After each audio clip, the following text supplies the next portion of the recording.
This video is brought to you by Imprint.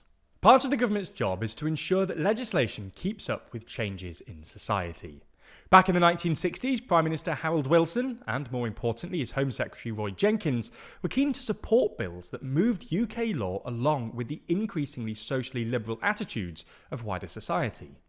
As a result of this, Home Secretary Jenkins gave his personal support for David Steele's abortion bill, Leo Abse's bill on the decriminalisation of homosexuality, a bill making divorce easier, and a bill abolishing the Lord Chamberlain's power of theatre censorship.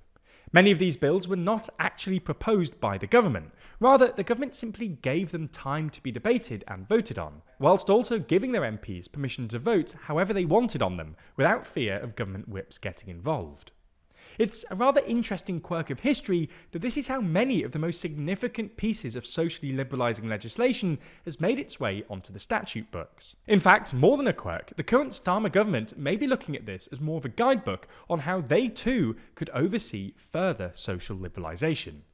That's because this week, Labour backbencher Kim Leadbeater introduced her new bill on assisted dying, as she came first in a ballot on private members' bills. Like the Labour government of the 1960s, Starmer's government has already promised that Labour MPs would be given a free vote on the bill. So in this video, we're going to have a look at what the bill aims to do, the arguments for and against it, and whether it's likely to pass in the near future.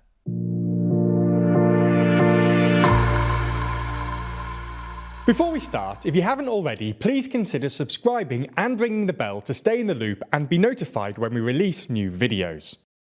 Now, it's worth explaining first what assisted dying is and how it differs from euthanasia. In essence, assisted dying generally refers to someone with a terminal illness receiving lethal drugs and administering them themselves.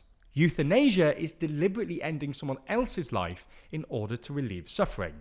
As things stand, both practices are illegal in the UK. Now, it's really important to point out here that Northern Ireland and Scotland have devolved powers, and therefore slightly different punishments and definitions. So, for simplicity, for the remainder of this video, we're going to discuss specifically England and Wales. Anyway, assisted dying in England and Wales is criminalised by the Suicide Act of 1961. Anyone found guilty of encouraging or assisting someone in suicide can face up to 14 years in prison. Euthanasia is usually defined in court as either murder or manslaughter, which can carry sentences of up to life imprisonment. Leadbeater's bill aims to change this. It was first laid before the House and had its first reading on Wednesday. The full bill has not actually yet been published and is only expected to be in time for the second reading, with the first vote on the bill expected to take place on the 29th of November. The only information we officially currently have about it is its long title, which is that it's a bill to allow adults who are terminally ill, subject to safeguards and provisions, to request and be provided with assistance to end their own life. We do, though, have other snippets of information about it, thanks to statements and interviews made by Leadbeater herself. Significantly, we know that it will be similar in content to a bill that was introduced to the House of Lords earlier in the year, especially in terms of the eligibility for assisted dying. Now, Lord Falconer's bill, known as the Assisted Dying for Terminally Ill Adults Bill, makes clear in Section 2 that assisted dying would only be an option for people with less than 6 months left to live, and that a person is not considered to be terminally ill solely by the reason of being diagnosed with a mental illness or having a disability. Leadbeater used this to explain that the lives of disabled and vulnerable people will not be at risk from her proposed assisted dying law. Now, on top of these qualifications, The Guardian has reported that the bill will also require confirmation of a patient's mental competence, an assessment by 2 independent doctors, and a requirement that the drugs would ultimately be self-administered. So now we know broadly how the bill would work. Does it have a chance of passing? Well, the last time the House of Commons properly considered an assisted dying bill was back in 2015, following a decision by the Supreme Court in 2014 in which it was claimed that the justices were unable to make a ruling on the right to die as it was a matter for Parliament. The result of this vote was 212 MPs voting against and 118 MPs voting in favour. The thing is, the composition of Parliament has changed remarkably since then, and it seems far more likely that Leadbeater's bill will pass through Parliament. Analysis by the newspaper has shown that 54% of MPs have expressed support for assisted dying legislation, while 35% have expressed opposing views and 11% appear undecided. Not only this, but it seems that the public are receptive to a change in the law too.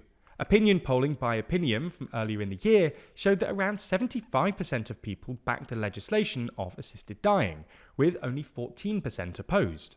In fact, the poll also found that in half of the 632 constituencies modelled, public support for assisted dying was at least 77%.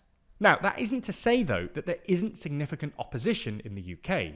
The Archbishop of Canterbury, Justin Welby, argued that the new law would make people who feel like a burden on their family feel like they have a duty to end their lives. He added that we can never be sure that assisted suicide will be safe from abuse.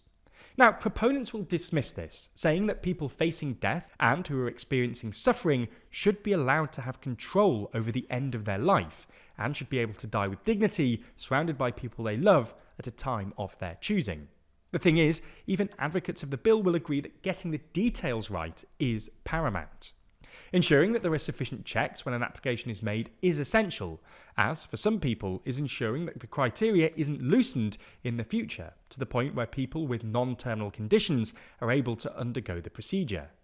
This is something that the Campaign for Dignity in Dying, who advocate for assisted dying, have explained on their website. They explain that they don't campaign for assisted suicide, for example, people who are not dying, for euthanasia, for example, doctors ending the lives of their patients, or for assisted dying for people who do not have the capacity to make the decision themselves. They argue that while other parliaments have passed these laws, an assisted dying law is the right law for the UK.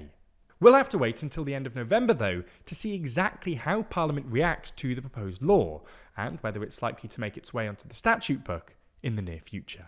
Fans of TLDR like you care about understanding the world around them. That's where today's sponsor Imprint comes into play. If you care about building a life of learning, then Imprint is the app for you.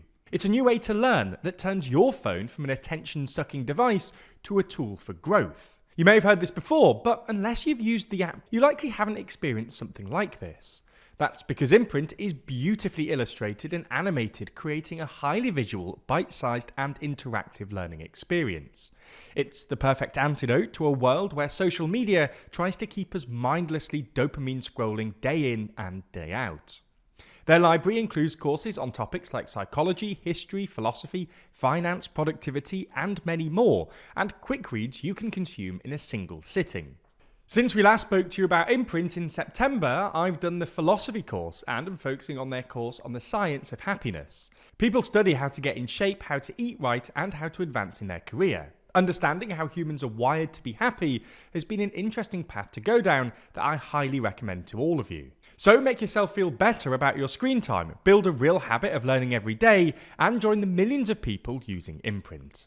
Plus, if you use the link in the description or scan the QR code on screen, the first 200 people will get 20% off an annual plan. Plus, they'll know that you came from us.